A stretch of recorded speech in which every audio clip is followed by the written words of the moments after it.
Hi friends, ఎలా ఉన్నారు? Welcome to Ramyaraj DP channel.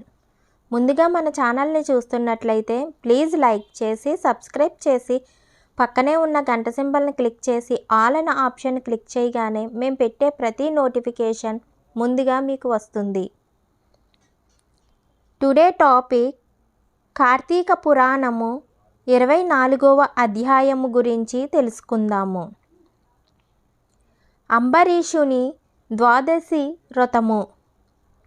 Atri మహాముని మరల అగస్త్యునితో, ఓ కుంభసంభవ, కార్తీక వ్రత ప్రభావం ఎంత విచారించినను ఎంత వినినను తనివి తీరదు. నాకు తెలిసినంత వరకు వివరింతును, ఆలకింపుము. గంగ, గోదావరి మొదలగు నదులలో స్నానం చేసినందువలన సూర్యచంద్ర గ్రహ సమయములందు స్నానాదులొనర్చినను ఎంత ఫలము కలుగునో శ్రీమన్నారాయణుని నిజతత్వము తెలిపేడి. కార్తీక వ్రతమందు శుద్ధ ద్వాదశి నాడు భక్తి శ్రద్ధలతో దానాధర్మములు చెయ్యువారికి అంత ఫలమే కలుగును. ఆ ద్వాదశి నాడు చేసిన సత్కార్య ఫలము ఇతర దినములలో చేసిన ఫలము కంటే 1000 రెట్లు అధికం కాగలదు. ఆ ద్వాదశి వ్రతము చేయు విధానమెట్లో చెప్పెదను వినుము. కార్తీక శుద్ధ దశమి రోజున పగటిపూట మాత్రమే భుజించి ఆ మరునాడు అనగా ఏకాదశి రోజున వ్రతము చెయ్యక శుష్కో ఉపవాసము నుండి ద్వాదశి గడియలు వచ్చిన తరువాతనే భుజింపవలయును. దీనికొక ఇతిహాసము కలదు. దానిని కూడా వివరించేదను, సావధానుడవై ఆలకింపుము అని ఇట్లు చెప్పుచున్నాడు.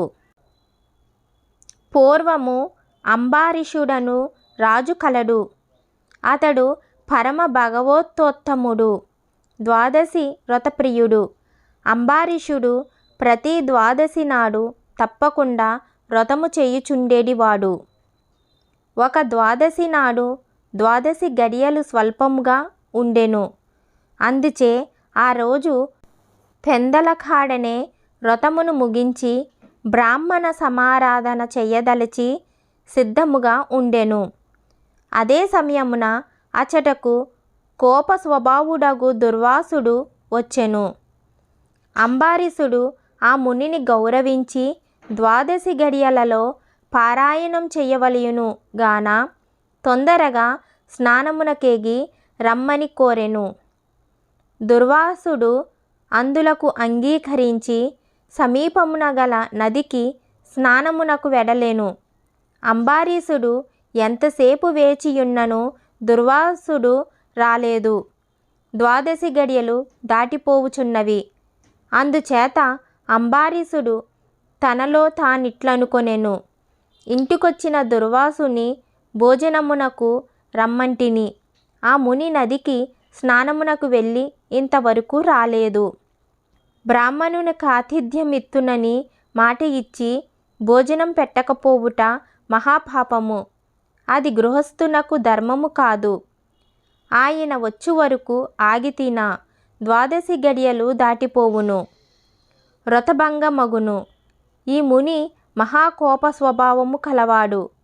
ఆయన రాకుండగా నేను భుజించిన నన్ను శపించును. నాకేమియూ తోచకున్నది. బ్రాహ్మణ భోజనం అతిక్రమించరాదు. ద్వాదశి గడియలు మించిపోకూడదు. గడియలు దాటిపోయిన పిదప భుజించిన ఎడల హరిభక్తిని వదిలిన వాడు నగుదును. ఏకాదశి నాడున్న ఉపవాసం నిష్ఫలమగును. ద్వాదశి విడిచి భుజించిన భగవంతునకు ఒకవేళ భోజనం చేసిన దుర్వాసునకు కోపం వచ్చును. అదియునుగాక ఈ నియమమును నేను అతిక్రమించిన ఎడల వెనుకటి జన్మ యందు చేసిన పుణ్యము నశించును.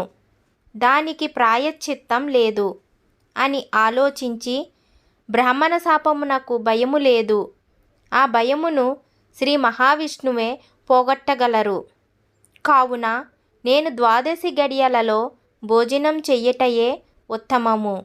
అయినను పెద్దలతో ఆలోచించుట మంచిదని సర్వజ్ఞులైన కొందరు పండితులను రావించి వారితో ఇట్లా చెప్పెను.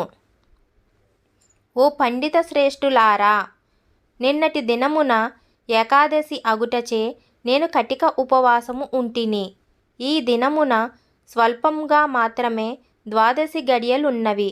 ద్వాదశి గడియలలోనే భుజించవలసి ఉన్నది కదా. ఇంతలో నా ఇంటికి దుర్వాస మహాముని విచ్చేసిరి. ఆ మహామునిని నేను భోజనమునకు ఆహ్వానించి తిని, అందులకాయన అంగీకరించి నదికి స్నానార్థమై వెళ్ళి ఇంతవరకు రాకుండెను. ఇప్పుడు ద్వాదశి గడియలు దాటిపోవుచున్నవి.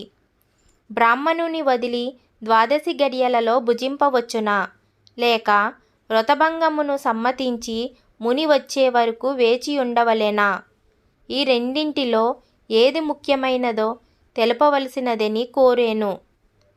అంతటా ఆ ధర్మాజ్ఞులైన పండితులు ధర్మశాస్త్రములు పరిశోధించి విమర్శ ప్రతివిమర్శలు చేసుకుని దీర్ఘంగా ఆలోచించి, మహారాజా, సమస్త ప్రాణికోటి గర్భకుహరములందు జఠరాగ్ని రూపమున రహస్యముగానున్న అగ్నిదేవుడు ఆకలిని పుట్టించి ప్రాణులు భుజించిన చతుర్విధ అన్నమును పచనము గావించి దేహేంద్రియాలకు శక్తి నొసంగుచున్నాడు. ప్రాణవాయువు సహాయముతో జఠరాగ్ని ప్రజ్వరిల్లును.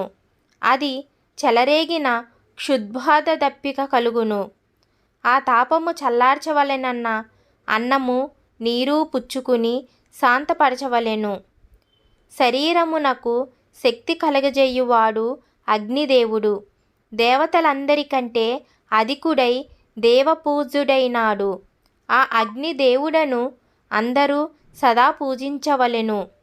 గృహస్థు ఇంటికి వచ్చిన అతిథి కడజాతివాడైనను భోజనమీడుదునని చెప్పి వానికి పెట్టకుండా తినరాదు.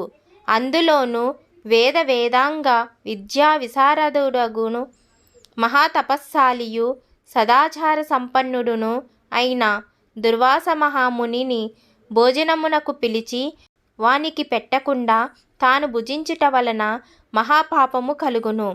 అందువలన ఆయుక్షీణం కలుగును. దుర్వాసునంతటి వానిని అవమానమొనర్చిన పాపము సంప్రాప్తమగును అని విశదపరిచెను. ఇట్లు స్కాంద పురాణాంతర్గత వశిష్ఠ ప్రోక్త కార్తీక మహత్యమందలి చతుర్విధాంశ అధ్యాయము 24వ రోజు పారాయణం సమాప్తం. ఈ వీడియో కనుక మీకు నచ్చినట్లయితే ప్లీజ్ షేర్ చేసి కామెంట్ చేయండి ఫ్రెండ్స్. ఇంకా ఎవరైనా మన ఛానల్ని సబ్స్క్రైబ్ చేసుకోకపోతే ప్లీజ్ సబ్స్క్రైబ్ చేసుకోండి. Thanks for watching friends.